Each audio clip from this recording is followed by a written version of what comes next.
Well, hello and welcome to our video, or if you're listening maybe on another forum or avenue, welcome. I am Amanda Patterson. I am a licensed mental health counselor in sunny South Florida. If you're watching, I do have a sweater on. It's cold in my office, but it is generally warm down here. And I am the admin of my private practice tribe. And one of the things that I have wanted to do was connect with some amazing people out there doing awesome things. So today our guest is Jessica Tappana, and we actually met this summer in Michigan at Slowdown School with Joseph Stanok from Practice of the Practice. And we really connected over what we were both kind of doing with our websites and with SEO and blogging and writing meta descriptions and all this kind of stuff that she's going to talk about. So I'll let Jessica introduce herself, and we'll be talking about SEO today. And she will be answering some questions that were posed to us, and I'm sure she's going to share all of her experts' knowledge. So Jessica, welcome. Thank you for having me. So I'm Jessica Tappana, and I do not come from sunny Florida. I am from Missouri, where we had 16 inches of snow last week, about half of which is still on the ground outside the window behind me here. So very different. But I am a licensed clinical social worker and have a practice of 5 clinicians and a VA, and also have now simplified SEO consulting, where I help other therapists figure out some of those things that you and I were talking about over the summer, to help therapists get found online and get connected with their ideal clients so that they can fill their practice and help more people. So let's start with the basics, because I think there are going to be some people who are catching this that don't know what SEO is and what the purpose of SEO is. So can you start there? Yeah, sometimes it can almost sound like a foreign language. People start throwing around all these words like meta descriptions and internal, external links, backlinks, all those things. So search engine optimization. If you do a Google search, let's say you search for counseling in Chicago, right? Whatever shows up, that is, those are websites that have been optimized for Google. That Google recognizes, hey, this has good quality content on this topic, on the topic that's being searched for. So search engine optimization means figuring out what terms your ideal clients are searching for and figuring out how to get your website to the top of Google for those specific searches. Is that basic? That's my understanding. So you did a great job of explaining what I think I know about it. So it sounds good to me. I was gonna say, I could go into a lot more detail, but I'm trying to keep it basic, because then I think that from there, the next question is, what are keywords usually? That's what's going to be my next question for you, is how would somebody discover what keywords to use? I think another way we could say this is like knowing what your niche is, how to define what the keywords around that niche is. I see a lot of therapists doing especially lately, doing very honed in niches. Like I see people between the ages of 20 and 25 with gaming addiction that still live at home. And sometimes I think those things are hard to translate to keywords. So I'm really curious what you have to say about how to take a niche and then find keywords for optimization. Yeah, so a keyword is whatever is being searched for in Google, right? And so there's short tail keywords like counseling, and then there's long tail keyword like counseling for gaming addictions in 20-year-olds. And one person on the Facebook group had asked about what to do in a saturated market. And we can talk more about that later. There's a couple things to look at, but certainly having more of a niche means that you're going to be able to have more niched keywords, and you're going to be able to rank specifically for that niche instead of ranking for counseling in whatever your area is instead, is one option. So as far as coming up with keywords, once you are really clear on what your niche is, who your ideal client is, who it is that you help the most and should be coming to you, then I think the question is to think about what words that particular client is going to be putting into Google. There are a few ways to do this. I know when I started, I kind of knew some people in my social life that were kind of my ideal clients. Obviously, I would never see them because I'm thinking of like my best friend's child, a teenager. I would never see him. We're way too close. But I did go to my best friend and I said, hey, if you were looking for a therapist for your son, what would you type in? And so I started that basic. Then I typed that into Google. And if you type that into Google, at the bottom of the page, there's this great little list of suggested search terms. And you're nodding your head because that's what so many of us that are trying to rank, that's exactly where we start, is like, where is what is Google suggesting? Because they're suggesting it only because other people are searching for it. Beyond that, there are a few options. Google AdWords, if you have an account, which by the way, the great secret is you don't have to pay for Google AdWords to have a Google AdWords account. They have a keyword finder on there that is really helpful and free. And then and there's something called Keywords Everywhere that I have installed on my Google Chrome, that when I do a Google search, it automatically gives me a rough estimate of how many people are searching per month for that tool. If you have a really saturated market or you have really specific keywords and you really want to know, is anybody on earth searching for the whole phrase, counseling for a gaming addiction for 20-year-olds, that's when you might want to start looking at some of the paid tools, or like I have a paid tool that I use when I have a client that's really wanting to target something that specific. Then we start looking at, if there's 20 people a month searching for that term, well, that's probably still okay to target, because if you show up at the top of those 20 searches and then your website is good enough to convert those clients when they do click on you, then it's okay that there are only 20. But if there are 0 searches in the past year for that term, then it's probably not worth targeting. But that's kind of more the really advanced type thing. Yeah, and what I did, I've done a variety of what you just described. And when I did my website myself, I didn't have any SEO and it did not rank. It didn't do anything. And then when I did switch over to Brighter Vision, they did some of those keyword research for me. And what we decided to do was the main, let's say, keyword for my homepage and throughout my entire website is cognitive behavioral therapy, because it wasn't counselor or therapist where there was a lot of saturation, there was a lot of competition, but still enough people in my target area were searching cognitive behavioral therapy. And so now when people are searching for that, that's how they're finding my website based on that. And then that's throughout my website that we do CBT, both in my group practice and my individual practice. And then even when we're writing blog posts, I use Keyword Planner as well to make sure that, like, we just got trained in EMDR, and I really wanted to know, like, are people in my area searching for EMDR? They are. And so I was able to see how many were researching, what other things that they were researching around EMDR, because Keyword Planner through Google will tell you all of these things. And so it's wonderful. And the great thing, I love targeting questions. More and more people are looking for questions. And so you mentioned Brighter Vision. I have a tool with them that's one of my favorite tools. It's called Brighter Insights. And it's $15 a month for Brighter Vision customers, or $20 a month for non-customers. And no, I don't get anything if you go use it on my recommendation. I'm just recommending it because it's an awesome tool. But if you use that tool, then you can track a bunch of keywords. I don't track the questions, but I do manual searches and targeting those. So for instance, if I was doing CBT, if I'm like, well, that's something we do, or as you're getting into EMDR, which I love targeting EMDR. I do other trauma therapies myself, but we have an EMDR page and have optimized that for sure. For my practice and for a couple other practices I've worked with. But like, so if you wanted to target EMDR, you might do a Google search for what is EMDR, and then go to the bottom and you're going to see other Google searches, like other recommended questions, like what can I expect from EMDR, who benefits from EMDR, those sorts of questions. And those questions are great to write a blog post on, because more and more people are searching for questions in Google. And if you have that exact question as the post of your blog title, in your meta description, in the text with short, clear answers written with short sentences afterwards, then you have a decent chance of ranking for that particular question. Google's going to reward you for your work. Can you talk about the importance of writing blog posts and how all of this connects to SEO, and maybe how it connects to specialty pages, landing pages, how all of that works?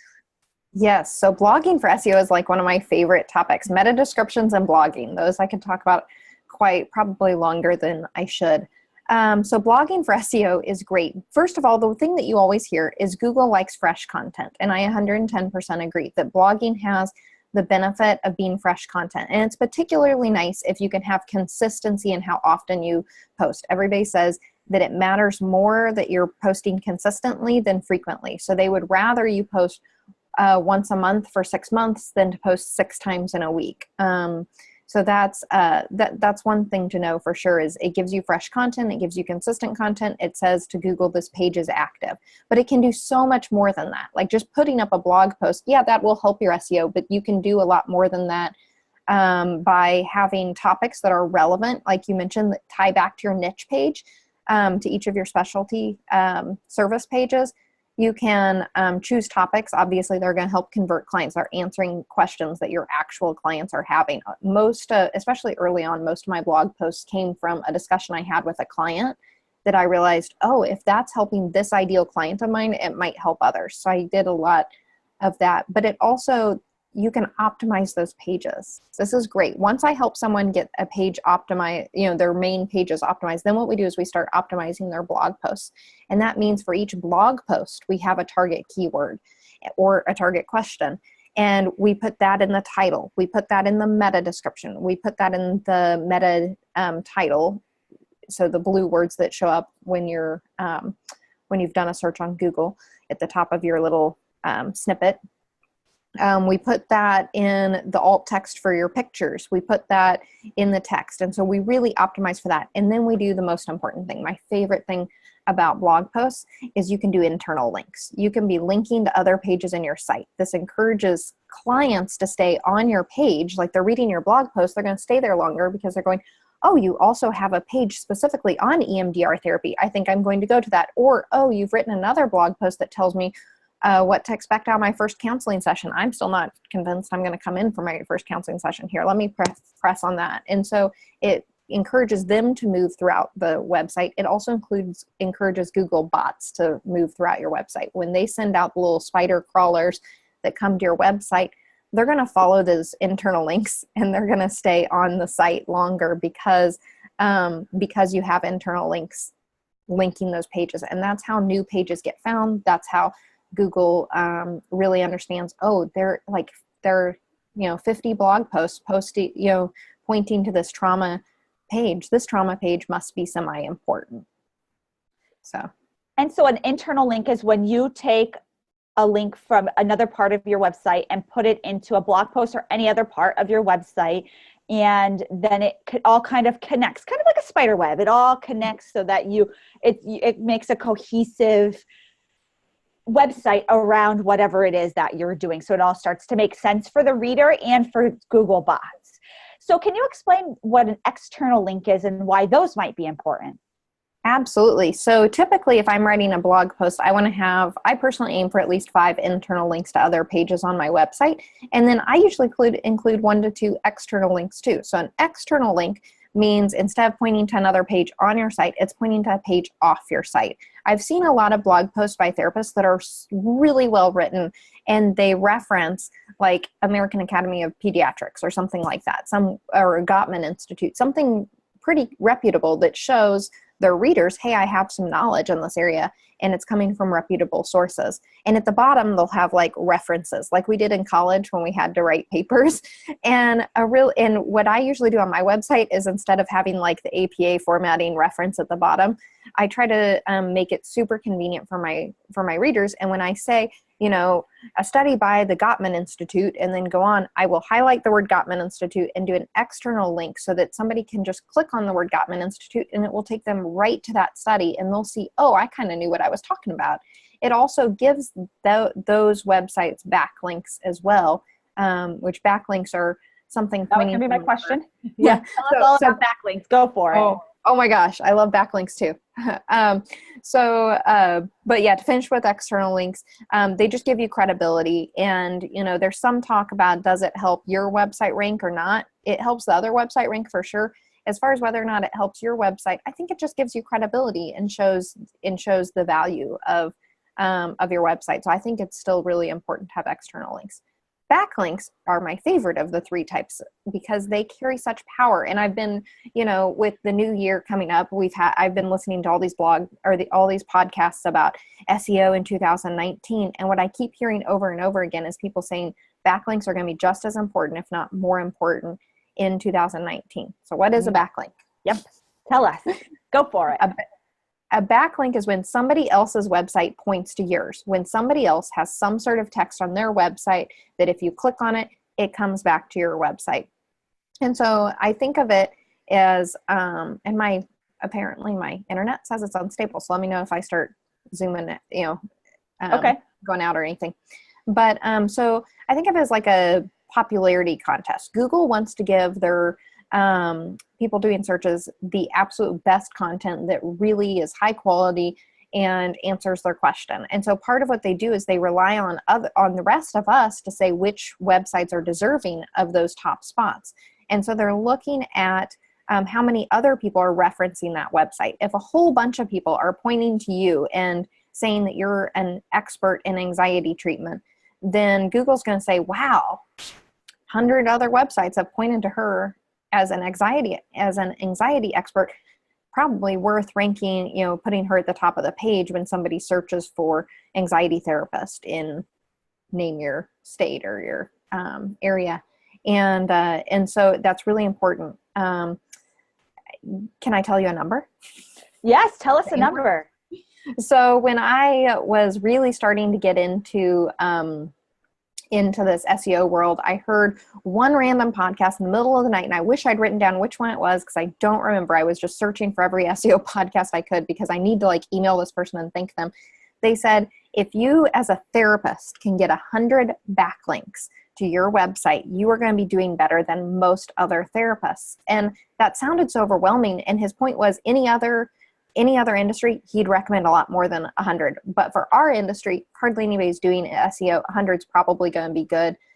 Since I've done this, I have significantly more than that in my area. I can see 9 other people in my area on the Google Insights tool, how many backlinks they have. I am the only one in my area with over 100. Most of the other, now that I've been doing consulting with other practice owners, I found that typically holds true. Most of when I'm working with somebody in a large city, usually there's 2 other people that have a couple of hundred. And so we know that it's going to be harder to outrank them. I will say Florida's a bit of an exception, Amanda. I had one therapist that was located in Florida that we started working on their website. It's the only person it's taken me more than a month to get them ranking much, much better.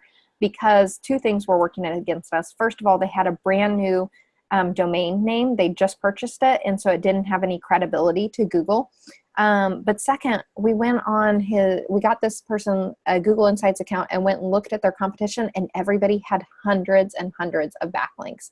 If you see people in your area are doing hundreds and hundreds of backlinks, that's when you know that your market is more saturated than most areas of the country, and that's when you are going to have to get really intentional about getting high quality backlinks and targeting some more specific keywords. So you've got my brain working. I want to throw an idea at you that might be good for our group, but I don't know. You tell me what you think. So I'm thinking, our Facebook group as of now has 7,500 members.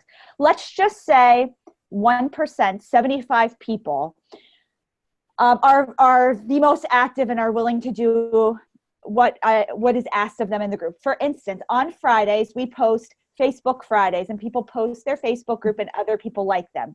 What if we did I don't know, there's no L for the week, but Thursday link, and everybody was able to post a blog post, and then if you post a blog post, you have to then take everybody else's blog post and put it somewhere on your website. And so then now we've got 75 people that 2 things, that your blog post is going onto their website and vice versa. And so would that be helpful? That would be beyond helpful. So it's important to remember that all backlinks are not created equal, of course. Yes. And so it's going to benefit some of your group members more than others. My website, for instance, has a higher citation and trust score than most because I've been really actively working on SEO for a while now. But it wouldn't hurt anybody unless somebody has a really, a website that's been marked as spam by Google, which is fairly rare and, hopefully not the case with any of our therapists' website. But for the most part, that would be incredible. That would help people get a whole bunch of backlinks and, thinking about how you do it, too, it wouldn't hurt anybody. And to get that number of backlinks would be incredible. That's an interesting topic. So maybe this is what I'll start for our group, is that we'll do like Backlink Thursday. And if you post a blog post, everybody that posts is committing to putting that blog post somewhere on their website. Yeah. And that can generate a lot of backlinks. Okay. Yes. I love this idea. Yeah. I mean, see how I would do that. So to give people that are watching this an idea that then see you do that, how I would do that if I was going to participate, which I probably will, Amanda, let's be honest. Yes. Okay, great. Yay. You can count me in. I'm one person. But what I would probably do is create a blog post on my own website that says other mental health blogs, right? And then to give people the most juice for their, the most bang for their buck, so to speak, I would say, the title of the blog post instead of just the link on my blog post. I would say, Amanda Patterson wrote a great blog post on using CBT to treat anxiety, and then blog post on how to treat CBT with anxiety. I would highlight that entire part and give you a backlink that had that entire part. So that anchor text being the words that I had highlighted to give you the internal link, would also be relevant to your blog post, to your topic, to help that blog post rank even more. But the bottom line is, if you're giving people backlinks, you're helping them. And so then, for instance, I've got all these ideas. You were just inspiring me. I love it. So maybe every week would be a different keyword. Like week 1 would be every anxiety. So if you've got a blog post about anxiety, do anxiety. The next week, couples. The next week, EMDR. The next week, divorce. And then that way we could do what you just said, like follow these other mental health counselors or professionals that have these blog posts. And then you could make a blog post right there with those backlinks. Yes, exactly. And you could even, and for instance, if we're going to do it on a topic, you could even write like a paragraph, a little blog post at the top, and then at the bottom, other resources for anxiety. And the huge advantage of doing that too, what I love about it is that most of us are not going to be in direct competition. Now you do have quite a few people in that Florida area with all those backlinks. But even so, I've linked to some of my friends here in town that might be considered my competition, because we even have same niches, but we refer to each other. It only benefits me if their websites rank well. And so I'm still happy to give them backlinks and vice versa. But yeah, I think that would be an even better way to do it, so that you could group the anxiety ones, the trauma ones, the couples ones together. And that would be really cool and help everybody, be very mutually beneficial. Okay, so we've solved one problem, at least right now, for our people, on how to get some how to get their website backlinked to other websites. And so that's awesome. How to get some relevant backlinks too, because from other therapy websites that are in the field is better than, some random person on the street. Now there are higher quality backlinks than that. Like I said, all backlinks aren't created equal. Getting backlinks from really established sites that have a lot of backlinks themselves is good.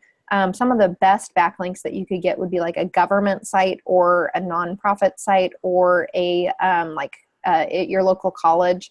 My local university, I'm on a list there. So I have an .edu backlink, and that's like one of my best ones that I have. So that's worth noting too, but it certainly would be it would be good quality to get it from other mental health sites for sure. And so are there any other things maybe today people need to know about SEO? Is this something they should contact you about? Should they do this on their own? What are your thoughts? So there's some of everything. To be totally honest with you, I'm self-taught for the most part. Now I have the advantage of having other SEO experts that I've been able to talk to since I've started doing this for work. But early on, I taught myself. I had no money to invest. Looking back, I'm like, man, if I'd invested a little bit, it would have been a lot faster journey.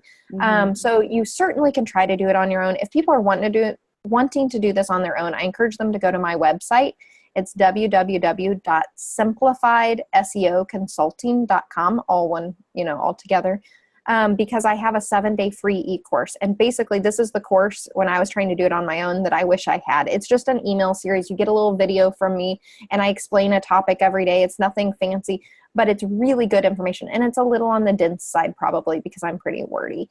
But I was trying to get all the information in there that I would have wanted when I started.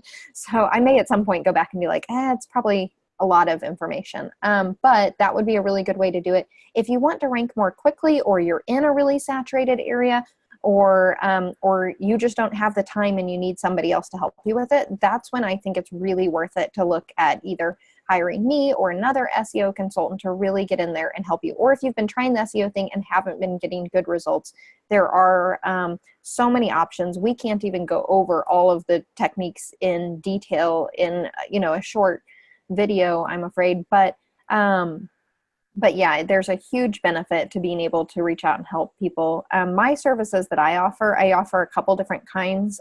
First, I offer done for you SEO, which is like you give me, I'm a therapist, you're a therapist, we talk about your approach, we talk about your keywords. I give you a lot of guidance on the keywords. I'll do some research with the paid tool I have and stuff, and we'll identify a few. And then I actually go into the back end of your website and try to do a lot for you. This does sometimes mean that I'm like changing a paragraph to include your keywords more. And so then I'll email you and be like, by the way, I just did your couples page. Can you go and make sure it still sounds like you? Because I don't want it to sound like me. I want it to sound like you to target your ideal client. So that's one option. I also offer a service where instead of doing that, we do a Zoom call like you and I are doing right now. And we do use the share screen feature. And I teach you to do it yourself. I love doing that because a lot of people don't want to pay somebody else for months and months. They're like, hey, I can do this. I just need the skills. And so instead of having to teach yourself and spend 6 to 9 months teaching yourself, I'll teach you in a month or two, and we'll get you on your way, and you'll be able to keep up your own SEO for years. And then my goal is to, in 2019, start doing boot camps too, so I can offer it at a really reasonably priced, where it's like 1 month of you're going to have 3 to 4 webinars plus an individual one individual call with me, so that I can offer that at a lower price point. But I'm trying to kind of gauge interest in that and gauge what people would find really helpful about a boot camp type option. And so I'll be sure to link this in the show notes. I actually have received Jessica's email course, and I think it's great. It's one of the reasons I really wanted to have her on. And so I think you should definitely download it, especially if you want to know some things about SEO. And so thank you. This will go. You can reach out to Jessica. What's the best way for people to reach out to you? Your website, and then do you have an email address? Obviously you do. But what is your email address? Absolutely. Yeah. The easiest way for now, and eventually I'll have my own email for Simplified SEO Consulting, but right now I'm just keeping it all together, so I only have to check one email a day. So it's just Jessica at Aspire, ASPIRE, counseling, MO for Missouri.com. So Jessica at aspirecounselingmo.com is just the easiest way to get a hold of me. Well, thank you, Jessica, for being on. And I also wanted to thank our sponsor for this show, Therapy Notes. And so my next call is with Therapy Notes to go over all of their features, to go over, ask them some questions. Some people want some things from them. So I'm really excited to partner with Therapy Notes.